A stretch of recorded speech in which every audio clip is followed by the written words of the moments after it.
तो 12th class CBSE results कल निकल चुके हैं और उसी के बाद हमने एक मुहिम शुरू कर दी कि जेके मीडिया लगातार उन बच्चों से आपको रूबरू करवा रहा है जो जेम्स हैं, यानी जिन्होंने अच्छे मार्क्स हासिल किए, अच्छी परसेंटेज हासिल की। और ये सिलसिला हमने कल ही शुरू कर दिया था, लेकिन कल जिस तरह से रिजल्ट का थोड़ा लेट पता चला, उसके बाद हमने कोशिश की थी कल ही आपको उन बच्चों से रूबरू करवाया जाता, लेकिन आज एक बार फिर से हमारी और हम आपको लगातार उन बच्चों से रूबरू करवाएंगे जिन्होंने अच्छी परसेंटेज हासिल की है।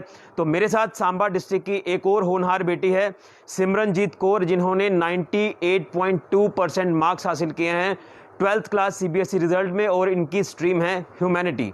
तो आज सिमरनजीत से जानेंगे कि ये जो मुकाम हासिल किया है कितनी मेहनत करनी पड़ती है और आगे इनके फ्यूचर प्लान्स क्या हैं, क्योंकि कहीं ना कहीं 12th क्लास की बात करें तो ये आपकी लाइफ का टर्निंग पॉइंट होता है। अगर आप यहाँ पर अच्छा कर जाते हैं, फिर आने वाले जो आपके गोल्स हैं जिनको आपने संजो कर रखा है, उन्हें टारगेट्स को, उन गोल्स को अचीव करना है, फिर वो आपको काफ़ी ज़्यादा आसानी हो जाती है।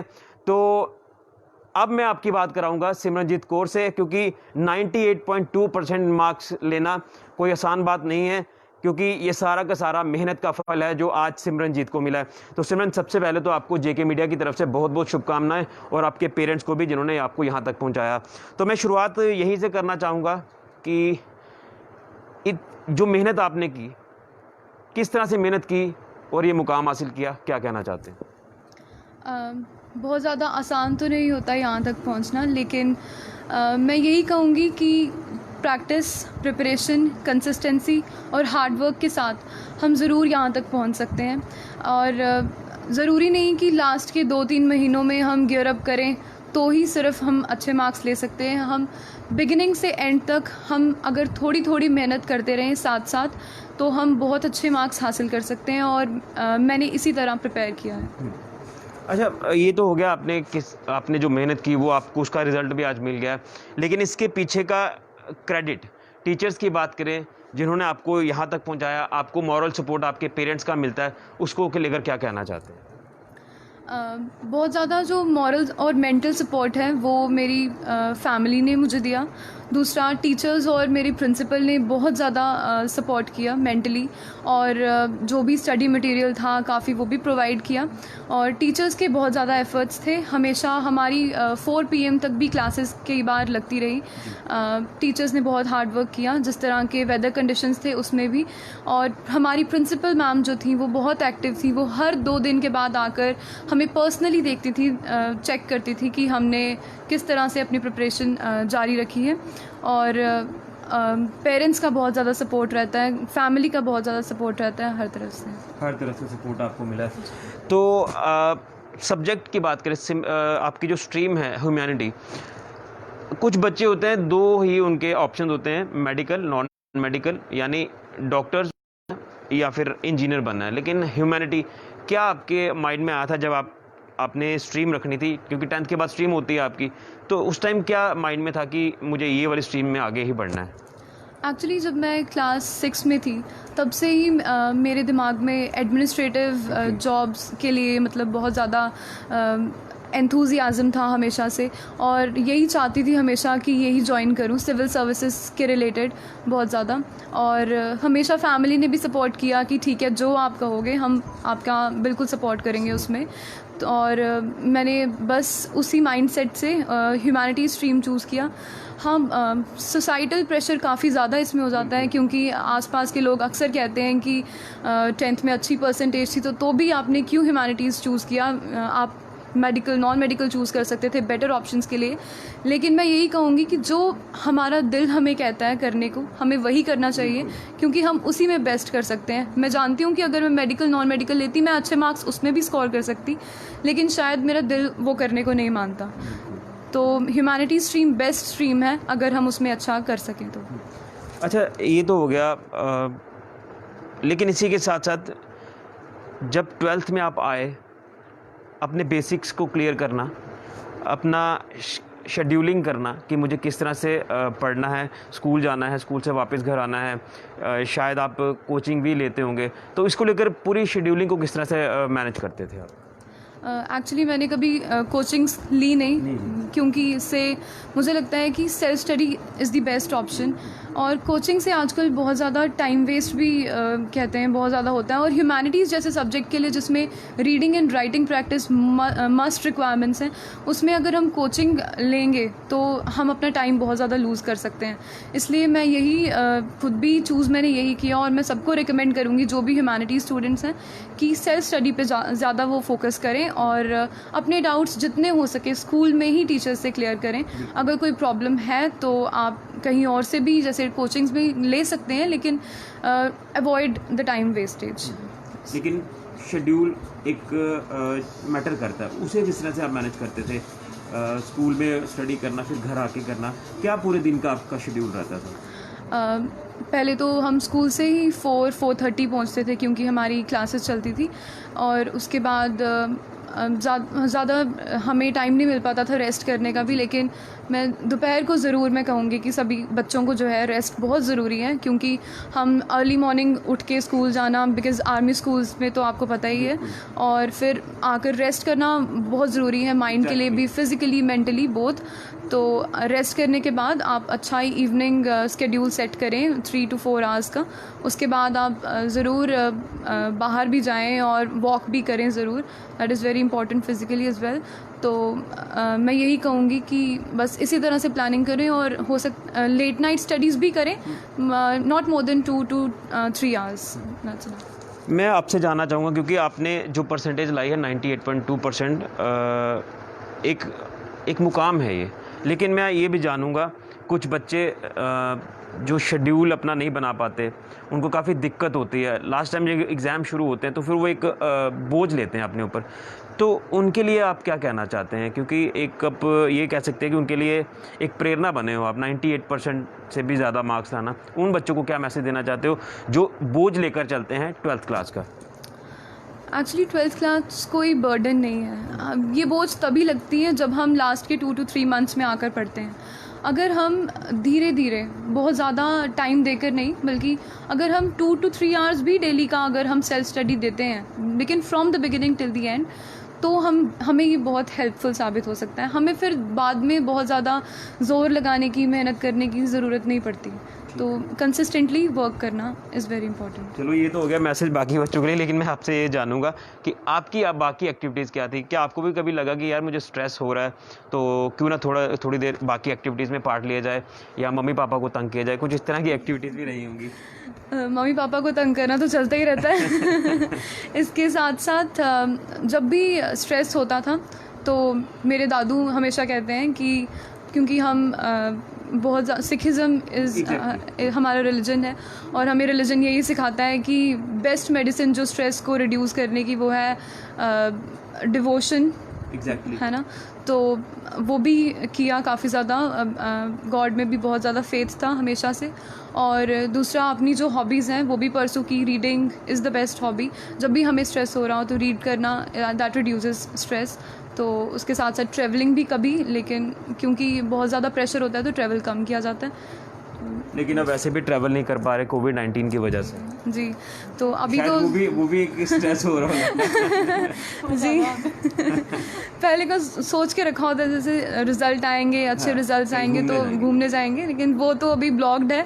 लेकिन रिलेटिव्स आ रहे हैं तो काफ़ी इन्जॉय भी हो रहा है साथ साथ। तो लेकिन अब पैंडेमिक है तो फिर हमें खुद मेजर्स तो लेने ही होंगे, इसलिए। सिमरनजीत से और भी बात करेंगे, लेकिन कहा जाता है कि इस कामयाबी के पीछे, इस मुकाम को हासिल करने के पीछे एक सपोर्ट, एक बूस्ट लेवल रहता है, वो होता है पेरेंट्स का। तो पेरेंट्स भी सिमरनजीत के मेरे साथ ही मौजूद हैं, उनसे भी जानते हैं कि आखिर किस तरह से देख रहे हैं इस पूरी कामयाबी को, और आने वाला वक्त होगा जो सिमरनजीत का वो इससे भी अच्छा होगा, और जो गोल जिन्होंने सेट किए हैं वो आगे भी ये अचीव ज़रूर करेगी। तो मैम, सबसे पहले तो आपको जेके मीडिया की तरफ से बहुत बहुत शुभकामनाएं कि आपकी बेटी ने इतनी अच्छी परसेंटेज लाई, आपका नाम रोशन किया, स्कूल का नाम रोशन किया, और जो स्ट्रीम इन्होंने चुनी है आने वाले टाइम में देश का, जम्मू कश्मीर का भी नाम रोशन करेगी, सांबा ज़िला का भी नाम रोशन करेगी। क्या कहना चाहते हैं? सर, बहुत अच्छी फीलिंग आ रही है, बच्ची ने बहुत अच्छा किया है। तो हम यही चाहेंगे कि इसी तरह से आगे भी पढ़ती रहे और अपना नाम रोशन करे हमारा। तो हम इसको हर साइड से सपोर्ट करेंगे। यही चाहते हैं भगवान भी इनका साथ दें। तो ये बहुत मेहनत से कर रही है इसने सब कुछ, तो नेक्स्ट भी करती रहे। लेकिन शायद आप ना बताएं कि इसने मुझे तंग किया है, लेकिन सिमरन ने बता दी कि मैंने मम्मी पापा को तंग किया है। वो तो छोटा मोटा चलते रहता है, नोक झोंक तो होती रहती है। क्योंकि मम्मी और मम्मी के साथ ज़्यादा होता है। काफी अच्छी बॉन्डिंग होती है। बिल्कुल बिल्कुल, जस्ट लाइक अ फ्रेंड। बिल्कुल। तो ये तो शुरू से ही मैंने इसको छोटी से शुरू से ही किया है फ्रेंड लाइक। तो जो ये बोलती है, जो कहती है, हम इसका पूरा कहना मानते हैं जैसे ये कहती है। तो इसने उसमें पूरा कामयाब होकर दिखाया है, तो नेक्स्ट भी हम इसका पूरा सपोर्ट करेंगे। तो घर पे किस तरह से आपका सपोर्ट रहता था जब ये स्कूल से आना, तो थके होते हैं बच्चे, स्कूल से आते हैं, फिर रेस्ट भी करनी होती है, आप किस तरह से पूरा इनको ब्रीफ करते थे कि टाइम पर हर चीज़ होनी चाहिए? सर मैं खुद भी जॉब में हूँ। ओके। तो हमारा तो बड़ा पूरा नापा तुला टाइम होता है कि मेज़रमेंट है अच्छी तरह से कि इतना टाइम हमें रेस्ट करनी है, इतने टाइम में पढ़ाई करनी है। तो सबसे पहले तो हम उसी को प्रेफरेंस देते हैं कि टाइम टेबल के साथ ही चलना है ना। तो बच्चों को शुरू से यही सिखाया है। तो हम भी खुद भी पूरा उस पर फोकस करते हैं कि हमने आधा घंटा रेस्ट करनी है, उसके बाद आधा घंटा घूमना है, गुरुद्वारे जाना है 10 मिनट के लिए, भगवान को भी ज़रूर याद करना है। तो हर चीज़ में हमने इसको पूरा सपोर्ट किया। तो आप खुश हैं? इतना अच्छा बहुत खुश हैं, बहुत खुश हैं। तो आप तैयार हैं जो इन्होंने फ्यूचर प्लान्स अपने सेट किए होंगे? बिल्कुल, जो इन्होंने सेटिंग की होगी उसके लिए हम पूरे रेडी हैं। ये तो हो गया कि जो मम्मा का सपोर्ट रहता है बच्चों को, और साफ तौर पर कहा कि एक फ्रेंड होता है, चाहे वो बेटा हो या फिर बेटी हो, माँ की जो सपोर्ट है ना वो और कोई नहीं कर सकता इस तरह की सपोर्ट। इनके पापा हैं मेरे साथ, उनसे भी जानते हैं कि वो बच्चों के साथ किस तरह से अपना टाइम स्पेंड करते थे, और ख़ास तौर पर सिमरन को किस तरह से सपोर्ट करते थे, क्योंकि ये कहा जाता है कि बेटियां जो होती हैं वो पापा की दुलारी होती हैं। तो सर एक बार फिर से आपको शुभकामनाएं। क्या कहना चाहते हैं, कितनी खुशी मिलती है, कितना एक अच्छा फील होता है कि जब बच्चे इस तरह का मुकाम हासिल करें, और आपके लिए आपकी लाइफ जो है वो एक इजी वे में आ जाती है कि अब हमारे बच्चे धीरे धीरे सेटल हो रहे हैं, अब आने वाले दिनों में कोई दिक्कत नहीं आएगी हमें। हाँ जी सर, पहले तो आपका बहुत बहुत शुक्रिया सर, आपने ये अपना कीमती वक्त निकाल के हमारे बेटी के लिए जो ये टाइम निकाला है, बहुत बहुत शुक्रिया आपका। दूसरा सर, मैं यही कहूँगा, बेटी को हमने आज तक बिल्कुल एज ए फ्रेंड की तरह ही ट्रीट किया है, शुरू से लेके अभी तक। कभी वो बच्चे में और पेरेंट्स में वो हेजिटेशन नहीं होने दिया इनको कि ये मेरे पापा हैं तो मैं इनका बच्चा हूँ। बिल्कुल एज ए क्लोज़ फ्रेंडशिप की तरह इनको बिल्कुल ट्रीट किया हमने। दूसरा सर, इसके जो बच्चे के एफ़र्ट्स हैं, हमारे पास उसके कोई अल्फाज नहीं हैं, लेकिन हर एक जो हमारी एक्सपेक्टेशंस थी उसमें बिल्कुल ये 100% हमारी तरफ से जितनी हमें चाहिए थी, शुरू से लेके फर्स्ट क्लास से लेके 12th तक आर्मी स्कूल बीडी बाड़ी में पढ़ती आई है ये। और वैसे ही इसने जो हमारी फुल सपोर्ट रही है, किसी साइड से हमारी तरफ से कोई कमी नहीं, और इसने भी अपनी तरफ से कोई कमी नहीं छोड़ी है। ज़्यादातर हम सिर्फ उस भगवान का शुक्र करते हैं कि जिन्होंने ये यहाँ तक पहुँचाया है, और आगे भी इसी तरह भगवान का हाथ रहे तो आगे भी ज़रूर सफल होगी कहीं ना कहीं से। बिल्कुल, सफलता जब तक आपको आपके माँ बाप की सपोर्ट नहीं मिलेगी, आप आगे नहीं बढ़ सकते, और ये सपोर्ट हमेशा मिलनी चाहिए। ये उन बच्चों को भी यहाँ से एक सीख लेनी चाहिए जो कहीं ना कहीं अपने आप को स्ट्रेस में ले जाते हैं, उनको दिक्कतें आना शुरू हो जाती हैं, क्योंकि 12th को वो एक बोझ समझते हैं, लेकिन 12th को बोझ ना समझे, यही आपका लाइफ का टर्निंग पॉइंट है। इसके बाद आपका फ्यूचर पूरा सेट होता है। इसलिए चाहे मार्क्स कम आए या ज़्यादा आए, ये मैटर नहीं करता, लेकिन आपने मेहनत कितनी की है ये मैटर करता है, लेकिन मेहनत का फल आपको ज़रूर मिलता है। तो सिमरनजीत से कुछ और भी बात करेंगे। सिमरन, अब मैं ये जानूँगा आपसे कि अब जिस तरह से 12th तो आपको क्लियर हो गया, ह्यूमैनिटी स्ट्रीम है आपकी, अब फ्यूचर प्लान्स आपके क्या हैं? एडमिनिस्ट्रेशन का तो हो गया कि मुझे एडमिनिस्ट्रेटिव में ही जाना है, लेकिन फिर भी फ्यूचर प्लान्स कुछ सेट किए होते हैं आपने? जी, इसके बाद मैंने नॉर्मल ग्रेजुएशन करने का सोचा है। जिस तरह से अभी पैंडमिक की सिचुएशन है, तो मैंने तो दिल्ली यूनिवर्सिटी के लिए प्लान किया था, लेकिन अब हम देख रहे हैं ऑनलाइन एडमिशन्स के लिए, तो हम यहाँ भी होम यूनिवर्सिटीज़ में भी अप्लाई करेंगे, लेकिन जहाँ पे हो सका तो आई विल परसू ग्रेजुएशन, उसके बाद मैं कोचिंग लूँगी IAS के लिए। लेकिन इसके लिए आईएएस की बात की आपने, तो एक रोल मॉडल भी होता है, एक आइडल भी होता है कि आप उसको देखते हो, उसको फॉलो करते हो। क्या इस तरह का कोई आपने आइडल जो आपकी नज़रों में हो? जी, एक्चुअली मेरे आइडल हमेशा से रहे हैं मिस्टर एपीजे अब्दुल कलाम। तो लेकिन उनका स्ट्रीम तो काफ़ी अलग था इससे, लेकिन मैं हमेशा से उनके प्रिंसिपल्स और वैल्यूज़ को फॉलो करती आई हूँ। एडमिनिस्ट्रेशन में तो वो नहीं थे, वो हमारे प्रेसिडेंट रह चुके हैं और साइंस स्ट्रीम से थे, लेकिन हमेशा उन्होंने मुझे इंस्पायर किया है और आगे भी वो मुझे करते रहेंगे इंस्पायर। आगे भी करते रहेंगे। एपीजे अब्दुल कलाम साहब। अच्छा, 12th की बात करें तो कुछ लोग ये कहते हैं कि सीबीएसई टफ़ होता है।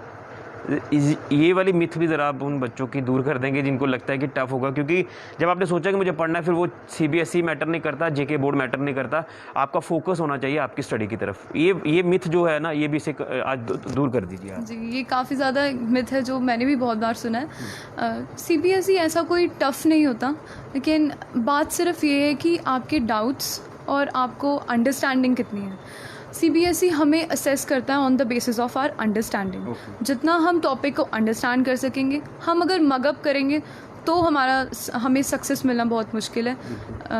लेकिन हाँ, शुरू से अगर हमने अंडरस्टैंडिंग से पढ़ा है, रिटेन किया है अच्छे से विद अंडरस्टैंडिंग, तो हमें कोई नहीं रोक सकता मार्क्स लेने से।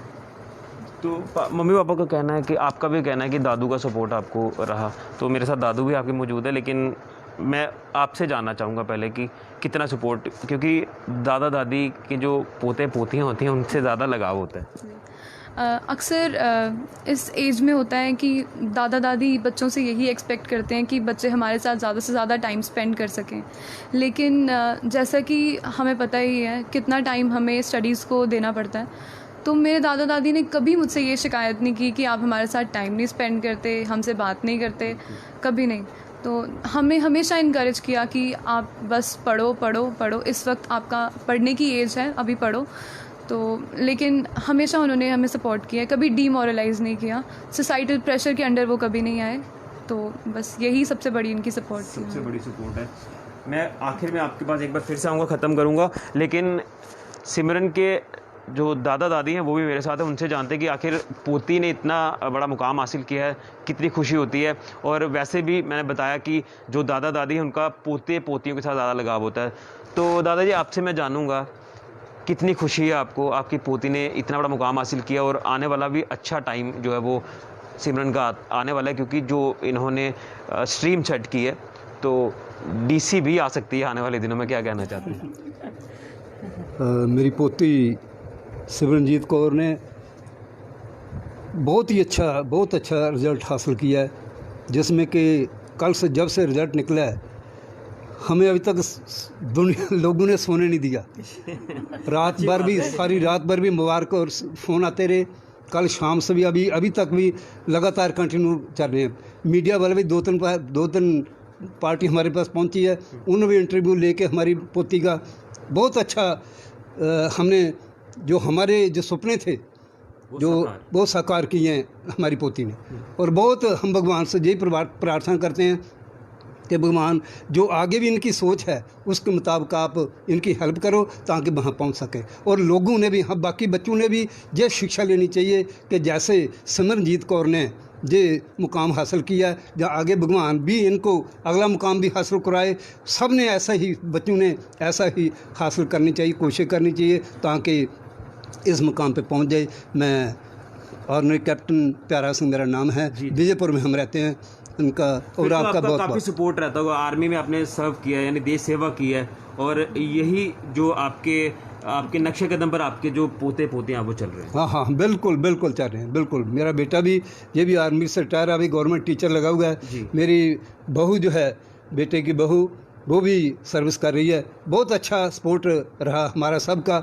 ये दादी इनकी बिल्कुल सिमरनजीत की दादी पास बैठी हुई हैं। सबका, पूरे परिवार का बहुत ज़्यादा से ज़्यादा सपोर्ट रहा है, और इन्होंने वो हमें करके दिखाया, हमें बहुत ज़्यादा खुशी है। अब जब हम पूरे परिवार के साथ बात कर ही रहे हैं, तो दादी जी से बात ना करें तो ये भी अच्छा नहीं लगता। तो आज पूरा परिवार इकट्ठा है, तो यही होता है, खुशियाँ जो होती हैं वो जब आती हैं तो सारा परिवार इकट्ठा होता है। और ख़ास तौर पर जब बच्चे इस तरह से मुकाम हासिल करें तो खुशियाँ और भी दुगनी हो जाती हैं। दादी जी क्या कहना चाहते हैं, कितनी खुशी हो रही है मेरे आपको? को तो बहुत ज़्यादा खुशी है, मैं तो बात नहीं कर सकती इसके बारे में क्यों मेरा सपना यही था कि मेरे बच्चे ऊपर चले हैं ना, तो मेरे से तो कोई बात नहीं हो रही ना इनकी मेरे को बहुत ज़्यादा खुशी है। वे छोटे छोटे थे, मैं इनको बैग उठा के लेके जाती हूँ, गाड़ी में बिठाना, इनको बैग उठा के लेके आना इनके लिए खाना बनाना, दोपहर को आते पानी दियो, इनको खाना खिलाओ, सब मैं मेरी यही मेहनत बहुत मतलब हाँ। अच्छा दादी, एक मैं ये जानूंगा, कुछ बच्चे होते हैं ना जब छोटे होते थे तो दादियाँ क्या करते थे, खाने पीने की चीजें छुपाकर बच्चों के लिए रखते थे। मम्मी पापा नहीं देते होंगे लेकिन दादा दादी देते थे, इस तरह की चीजें होती थी। हाँ ऐसे करते हैं, अभी भी करते हैं हम, ऐसे भी हमको खाने को कोई चीज़ देते हैं हम तो इनके लिए छुपा के रखते हैं कि मेरे बच्चे खाएंगे, हम नहीं खाएंगे खुद, बच्चों के लिए। तो हमारे में कुछ फ़र्क नहीं है ऐसे कि दादी वाला हमने कोई रोल नहीं समझते, हम तो अपने बच्चे समझते हैं। लोग बोलते हैं कि आपकी बेटी है, पोती तो समझते ही नहीं है, कोई भी मेरे को बोलता है कि आपकी बेटी है, मैं हाँ बेटी है, सब वैसे ही। तो हमने बहुत मतलब वो भी हमारा कहना मान, जैसे हम बोलेंगे सब पूरा करती है। रात को ऐसे आके पूरा करती है कि दादी आप थक गए हो, आपको मेरे को ऐसे करेगी, थोड़ा आके दवाई दुएगी, जैसे हाँ करती, सब सपोर्ट करती है। हम तो भगवान की यही याद करते हैं कि भगवान इनको ऊंचे से ऊंचा पदवी दे बस। बिल्कुल। तो ये था दादा दादी का प्यार जो कि आज हमें भी खींच लाया, क्योंकि मैं अपना भी एक छोटा सा किस्सा बताना चाहता हूँ। जब हम भी स्कूल टाइम की मैं बात कर रहा हूँ, जब हम घर पे आते थे तो हमारे साथ भी ऐसा ही था। जो हमारे दादा दादी थे वो भी इसी तरह से हमारे लिए चीज़ें छुपा के रखते थे, और वो जब चीज़ें देते थे तो आज बड़ा फील भी होता है हमें, क्योंकि कहीं ना कहीं उनकी सपोर्ट की वजह से ही आज सारे इस मुकाम को हासिल करते हैं।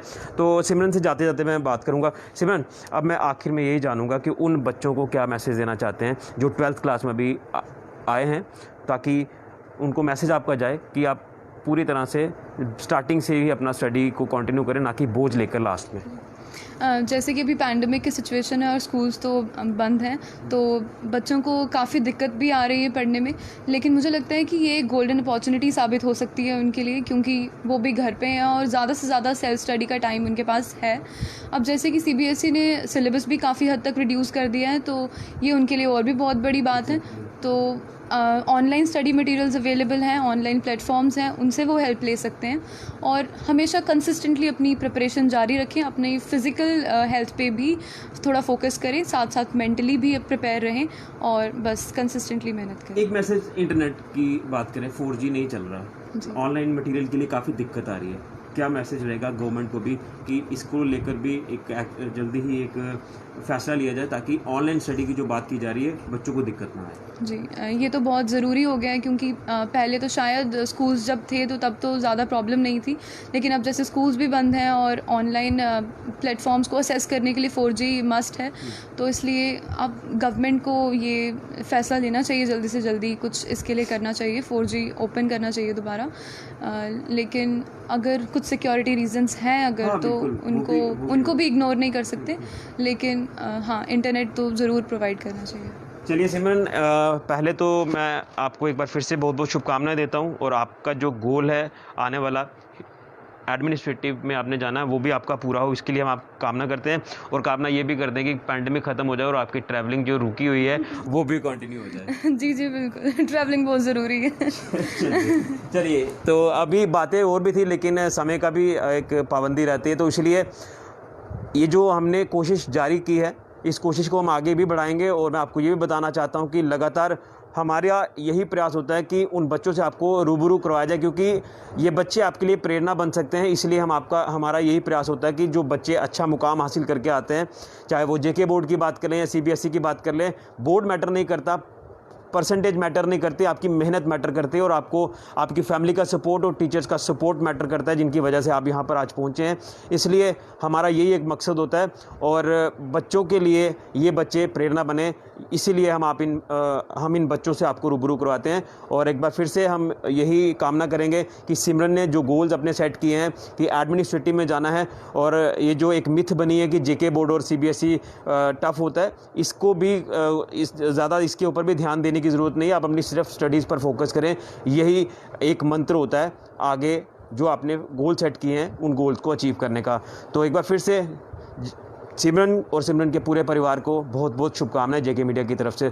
फिलहाल के लिए ऋषि खजूरिया, कैमरामैन राहुल के साथ, जेके मीडिया के लिए।